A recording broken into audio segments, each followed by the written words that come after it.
tanya jawab selama 15 menit.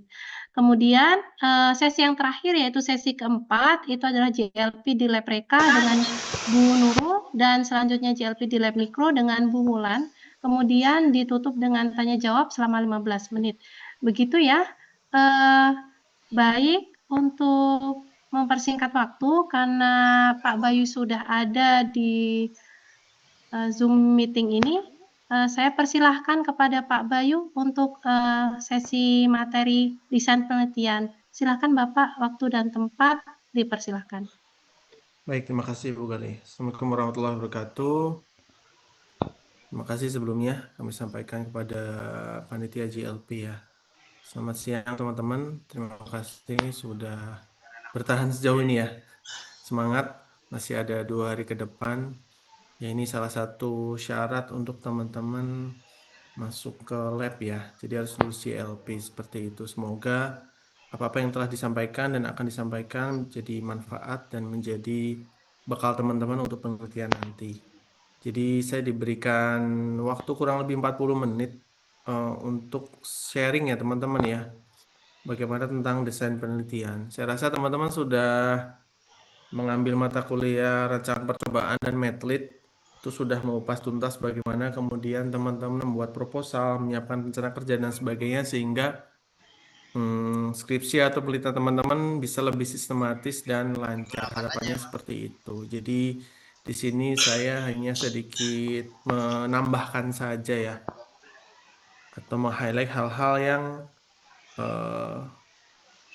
sekiranya penting saat kita kemudian melaksanakan penelitian. Baik, saya singkat aja teman-teman ya. Ini PPT-nya nggak lama kok, cuma 12 slide. Jadi mohon waktu dan perhatiannya sebentar seperti itu. Jadi kalau kita ngomongin desain riset atau desain penelitian, ini adalah hal yang pertama yang teman-teman harus rencanakan ya. Sebelum kalau kita di Prodi Teknologi Pangan adalah sebelum masuk lab seperti itu, sebelum melaksanakan penelitian seperti itu. Oke, kalau kita ngomongin desain riset atau desain penelitian, itu ya tahapan ya, salah satu tahapan panjang teman-teman menjalankan skripsi yang harus dilalui. Seperti itu untuk apa? Untuk tujuan teman-teman penelitian itu tercapai teman-teman. Isinya apa sih Pak gitu ya? Simpelnya desain riset ini adalah rencana kerja teman-teman gitu ya. Bagaimana kemudian rencana kerja tersebut disusun untuk apa? Menjawab setiap pertanyaan yang teman-teman ajukan di proposal penelitian.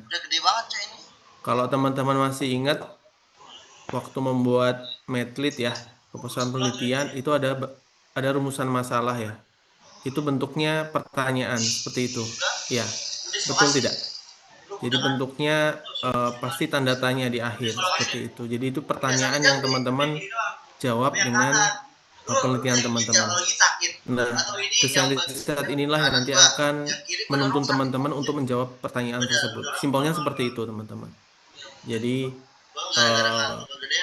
kalau kita punya pertanyaan, tidak tahu clue-nya, tidak tahu bagaimana harus menjawab pertanyaan tersebut, kan repot.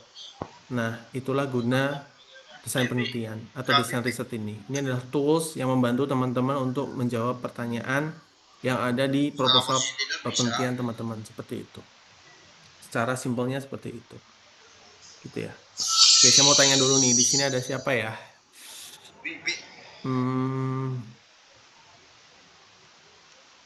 Ade deh, Ade. Ade. Halo Ade. Ade Ya, Pak. Septiana. Hadir, Ade. Pak. Aduh, Pak. Ya. Ade dulu waktu bikin proposal medlit, rumusan masalahnya apa nih? Rumusan masalahnya itu apa? Kan waktu itu saya mengenai yogurt yang soy yogurt yang ditambah dengan daun kelor ya, Pak. Jadi rumusan masalahnya itu apakah daun kelor ini berpengaruh terhadap organoleptik dan juga fisikokimia soy yogurt tersebut, Pak. Oke, itu pertanyaan yang akan Ade jawab dengan membuat rencana kerja ya. Oke. Ya, Kira-kira betul. rencana kerja yang pertama apa, Ade? Kalau Eh, untuk menjawab pertanyaan tersebut. Saya menentukan rancangan penelitiannya terlebih dahulu, Pak, lalu menentukan metode-metode apa saja yang harus dilakukan, lalu ada juga membuat diagram alir pembuatan sampel atau bahan tersebut, lalu menentukan respon apa saja yang akan saya teliti, Pak. Oke, baik. Terima kasih ya, Dek. Satu Iya. lagi, mungkin saya mau tanya. Sini ada siapa ya? Alia, Alia Fakhrunisa. Halo Alia, Bapak. boleh Alia dulu waktu buat proposal di Medlit, rumusan masalahnya apa? Pertanyaannya apa yang mau dijawab?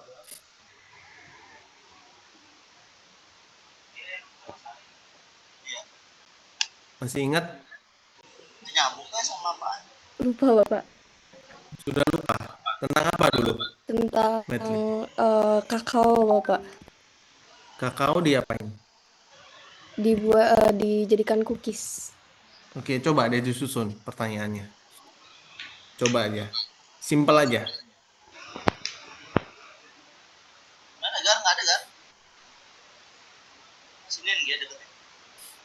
Kakao cookies. Ada penambahan mungkin atau substitusi atau apa?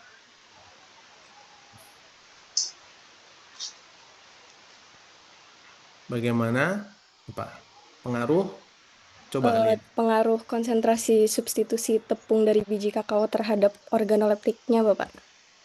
Oke, terhadap objektif dari cookies. Kira-kira apa yang Alia pertama kali lakukan untuk menjawab pertanyaan tersebut? Satu aja.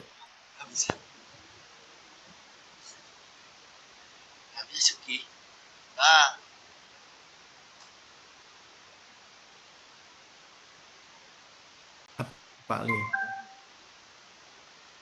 Untuk menjawab tadi, pertanyaan tadi, kira-kira apa yang Alia harus lakukan pertama kali? Membuat rancangan percobaan ya Bapak. Membuat rancangan percobaannya. Oke, baik.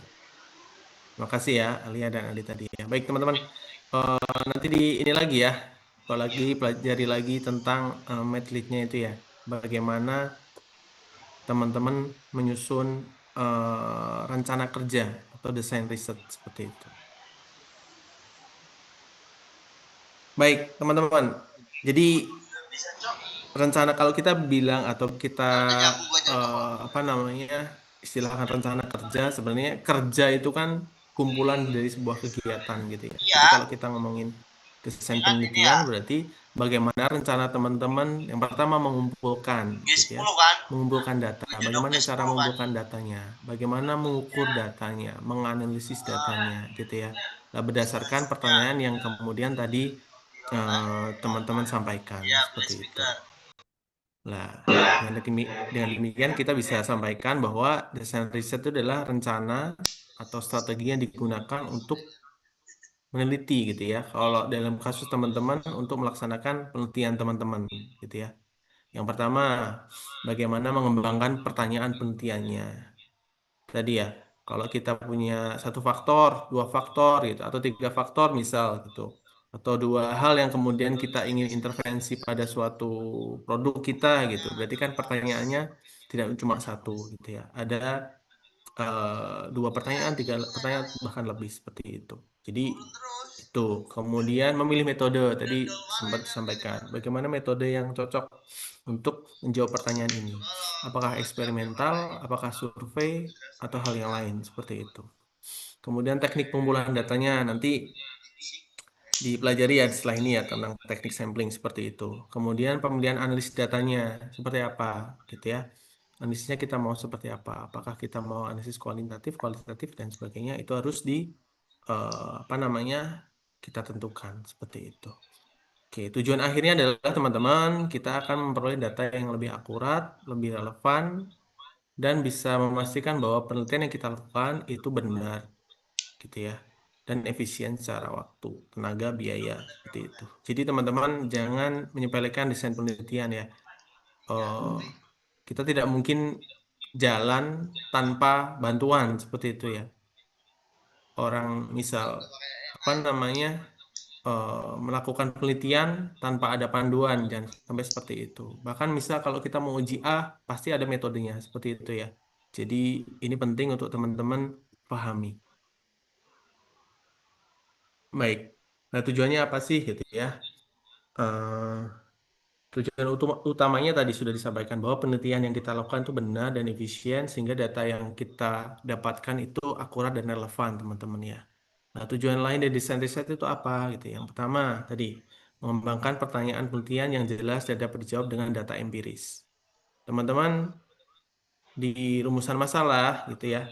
Jadi mohon dipastikan bahwa apa yang kemudian kita tulis di situ adalah data yang pertanyaan yang kita bisa jawab dengan data empiris seperti itu. Jadi jangan menuliskan pertanyaan-pertanyaan gitu ya atau menuliskan rumusan masalah yang kemudian ya, kita nggak bisa jawab seperti itu dengan data empiris gitu. Ada yang bisa kasih contoh nggak teman-teman? Pertanyaan apa yang sebenarnya kita nggak bisa jawab dengan data empiris? Tadi kalau yang dicontohkan Ade dan Alia tadi itu bisa ya. Ada apa namanya? Ada data empiris yang kita bisa gunakan untuk menjawab pertanyaan. Tapi saya mau tanya nih, ada nggak pertanyaan yang tidak bisa dijawab dengan data empiris? Contohnya apa? Ada nggak data yang pertanyaan yang nggak bisa dijawab dengan data empiris? Memang kalau di kita jarang ya teman-teman ya, kita nggak pakai data empiris untuk menjawab pertanyaan. Tapi mungkin teman-teman pernah menemukan gitu ya.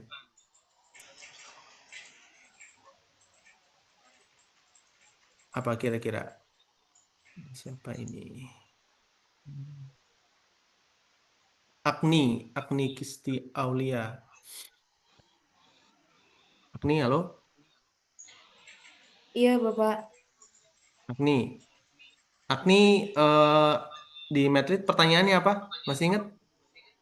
Eh, di Medlit tujuan ya, Pak? Rumusan masalah. Oh, rumusan masalah.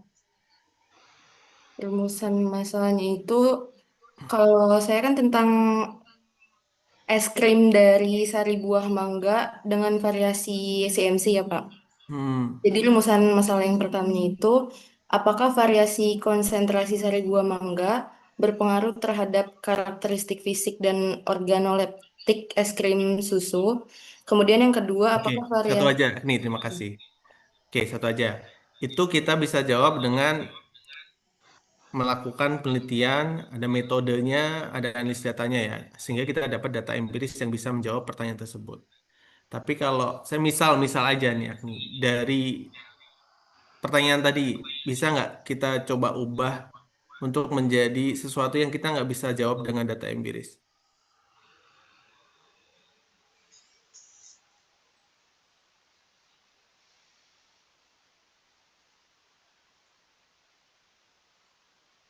Bisa nggak kira-kira, Agni?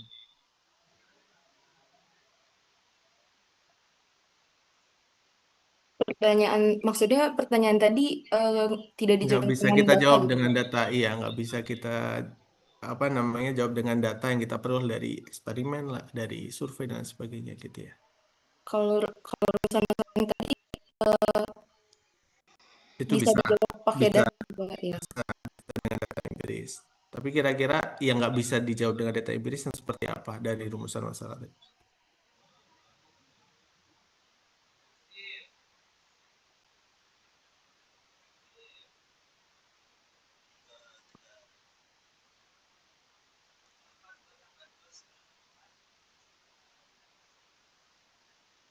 Data yang berupa Kalau kita punya pertanyaan, itu misal ya, terus kita melakukan eksperimen untuk mendapatkan data untuk menjawab pertanyaan tersebut, ya itu maksudnya adalah tadi pertanyaan yang kita bisa jawab dengan data empiris.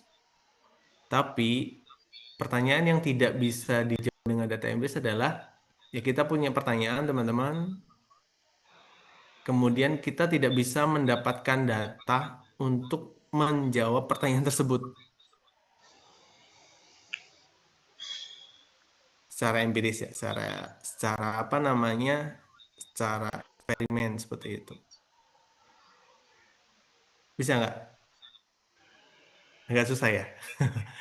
Ya, Teman-teman sebenarnya kalau apa yang kemudian teman-teman pelajari selama ini ya, bahwa untuk membuat rumusan masalah ini saya jarang menemukan ya pertanyaan-pertanyaan yang memang tidak bisa dijawab dengan data empiris.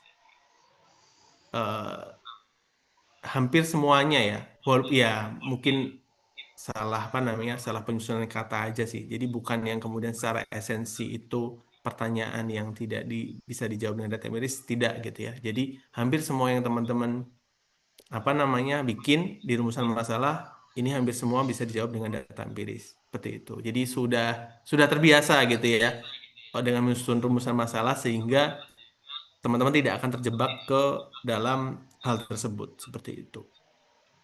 Oke, baik. Kita lanjut. Jadi tujuan yang lain untuk desain riset selain itu adalah teman-teman bisa memilih metode atau teknik perubahan data yang tepat untuk menjawab pertanyaan penelitian seperti itu.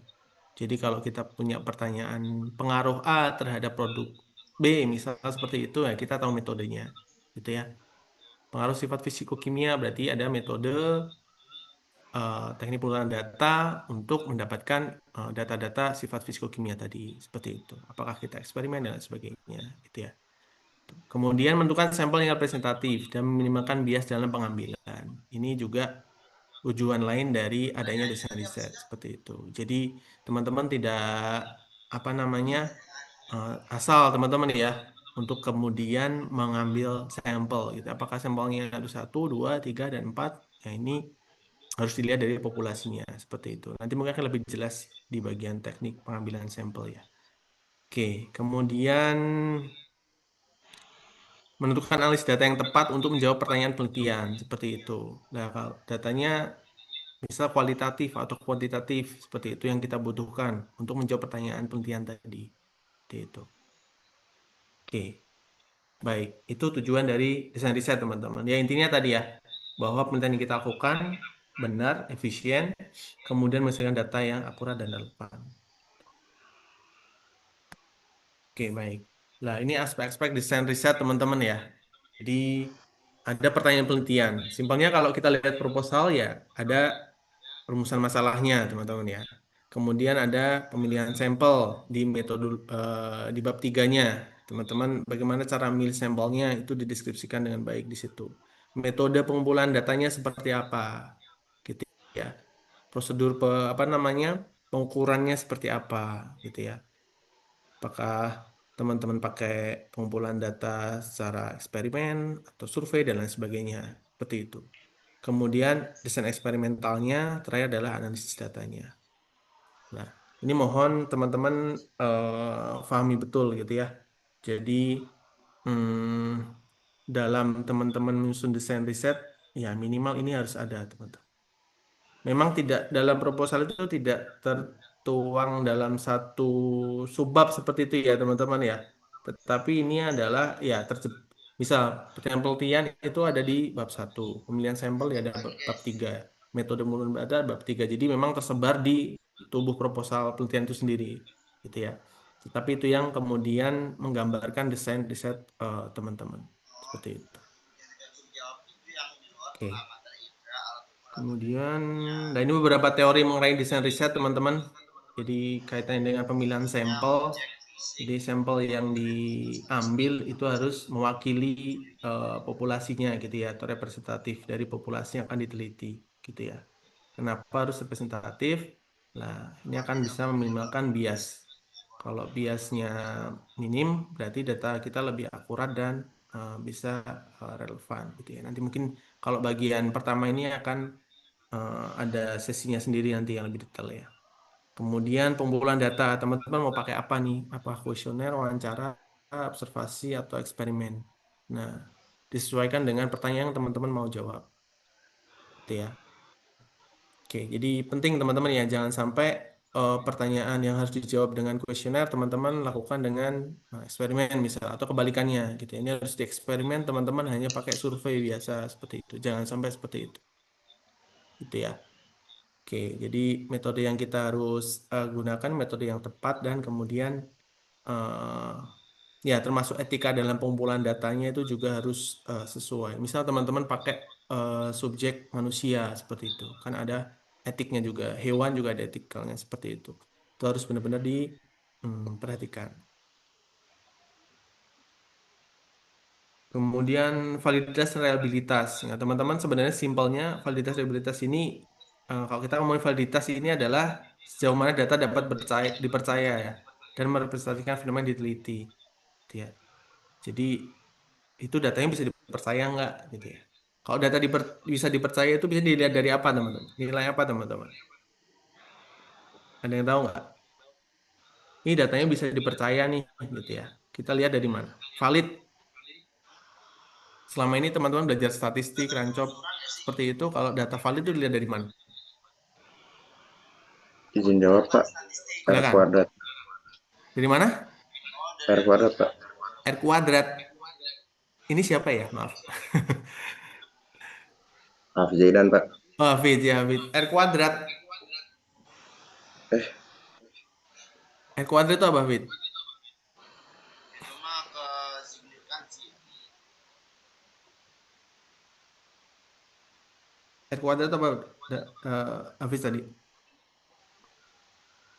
R square, Pak. Ya, R kuadrat, R square, sama aja. Maksudnya apa itu?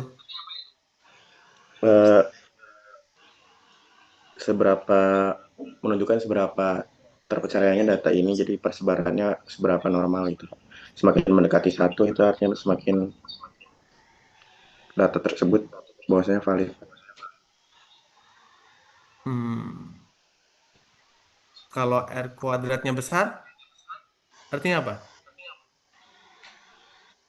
Kalau di atas 0,9 itu artinya dapat dipercaya, Pak, atau 0,9. Terus yang nggak dapat dipercaya?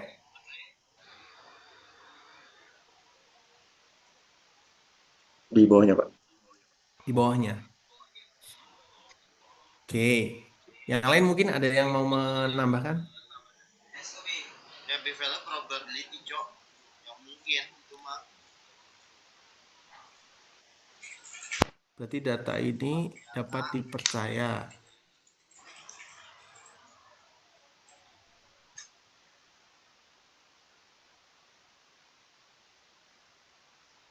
Apa teman-teman? Coba ingat-ingat.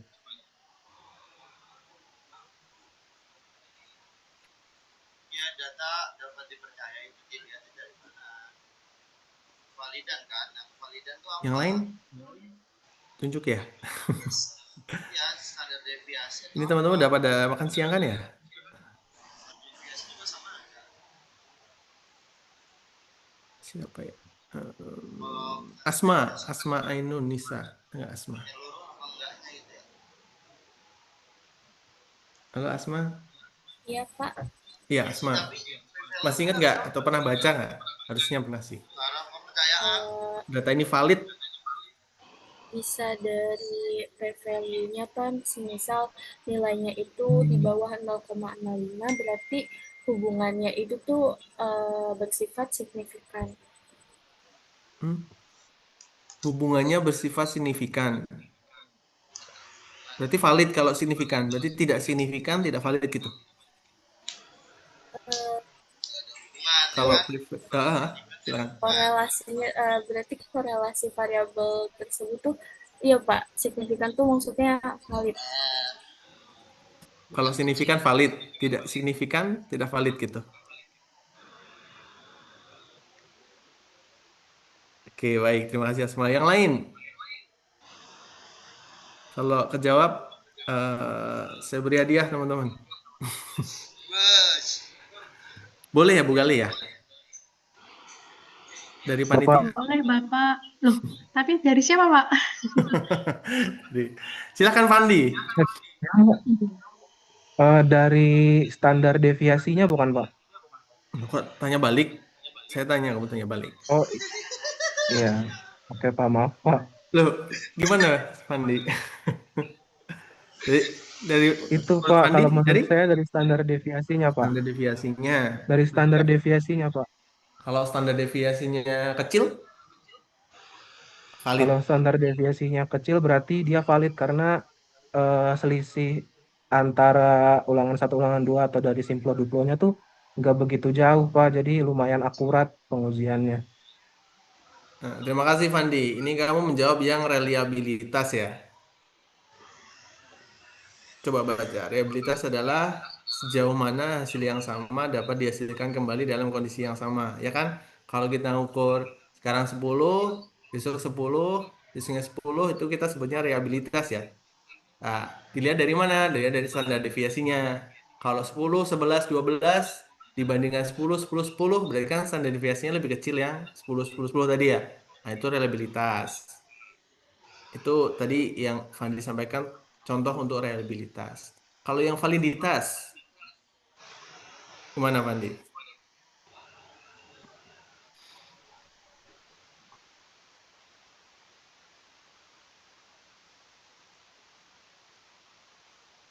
Validitas teman-teman.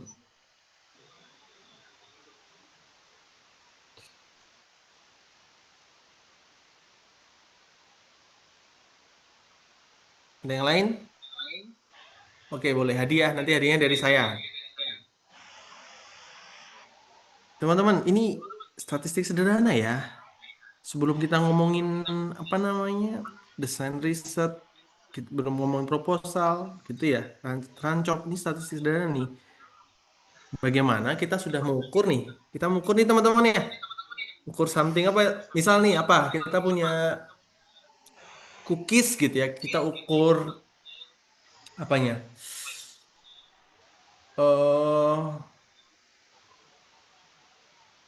Proteinnya misal. Kita dapat proteinnya misal aja 50% gitu ya. Ada dua, Cok. Nah, ini 50% ini valid Ada nih. reliabilitas sama validitas. Dapat dari mana teman-teman? Teman-teman bisa menjustifikasi bahwa 50% dari protein yang kita sudah ukur ini valid. Oh, dari galat nggak sih, kan? Kan kesalahan kan? Iya. Kalau galatnya kecil.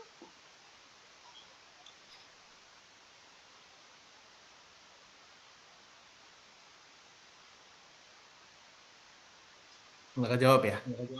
Oke, baik. PR aja ya. Boleh Bu Gali memberikan PR?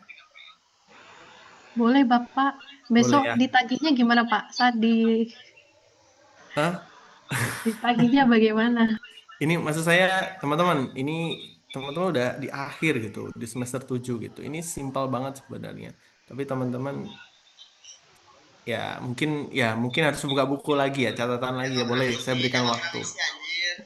Boleh besok saya tagih Bu Gali ya. Dan mungkin nanti saya kasih beberapa PR yang lain juga mungkin untuk melengkapi ini. Boleh ya? Pak Bayu, maaf. Ya. Besok dikumpulkan saja di kertas atau apa ketika GLP. Besok kan Boleh. ada teori. Boleh. Ada praktek. Boleh Bu Indah. Makasih. Baik, terima kasih. Nah, kita lanjutkan dulu ya. Satu PR, validitas. Bagaimana mengukur validitas dari data yang teman-teman peroleh. Oke, baik. Saya lanjut. Teori analisis data. Jadi, metode dan teknik dalam menganalisis data yang dikumpulkan, termasuk yang statistik maupun yang interpretatif. Seperti itu ya, teman-teman ya. Kita sudah umumnya ya, kita pakai tools SPSS seperti itu ya, teman-teman ya. Teman-teman analisis keragamannya atau ANOVA. Setelah itu, kalau ada pengaruh nyata, teman-teman lanjut ke uji DMRT atau uji beda nyata seperti itu ya. Itu sudah sudah umum di kita gitu ya. Cuma saya nggak pengen teman-teman templating. Jadi harus benar tahu kenapa sih kita harus uji ANOVA-nya gitu ya. Kenapa kita harus uji lanjut tuh fungsinya buat apa sih seperti itu. Nah, saya pengen teman-teman paham itu juga, gitu ya. Jadi tidak hanya templating, kalau bikin proposal udah template Pak, saya pakainya ANOVA dan DMRT seperti, tapi tidak tahu fungsinya buat apa. Nah, penting teman-teman ya, apakah semuanya harus ANOVA gitu ya, apakah semuanya harus pakai DMRT? Nah, itu teman-teman yang bisa menjawab teman-teman sendiri gitu ya. Pertanyaan teman-teman apa gitu ya. Seperti itu. Dikembalikan lagi ke rumusan masalahnya. Seperti itu. Jadi hati-hati ya. Nah, kemudian ada teori eksperimental. Ini mengacu pada desain-desain yang digunakan untuk menguji hubungan sebab akibat antara variabel-variabel tertentu. Tadi ya, pengaruh A terhadap Z misal seperti itu. Atau kalau kita apa namanya, kalau teman-teman sudah ngolah data tuh, kalau ini semakin tambah konsentrasinya, apa yang terjadi pada parameter ini, gitu, seperti itu. Nah, itu juga apa namanya, harus teman-teman pikirkan nanti bagaimana untuk menguji hubungan sebab akibatnya. Teori apa atau desain apa yang teman-teman harus gunakan. Gitu. Baik. Nah, sebenarnya teman-teman sekali lagi, apa yang teman-teman, kalau teman-teman sudah lewat Metri itu sebenarnya sudah bisa ya bikin proposal riset, sudah bisa mendesain riset, tinggal implementasinya seperti apa gitu ya. Dan yang pasti teman-teman tadi tidak hanya templating dari yang sudah-sudah, tapi teman-teman bisa benar-benar paham gitu ya. Oh, kenapa sih pengumpulan datanya seperti ini? Kenapa sampelnya harus seperti ini?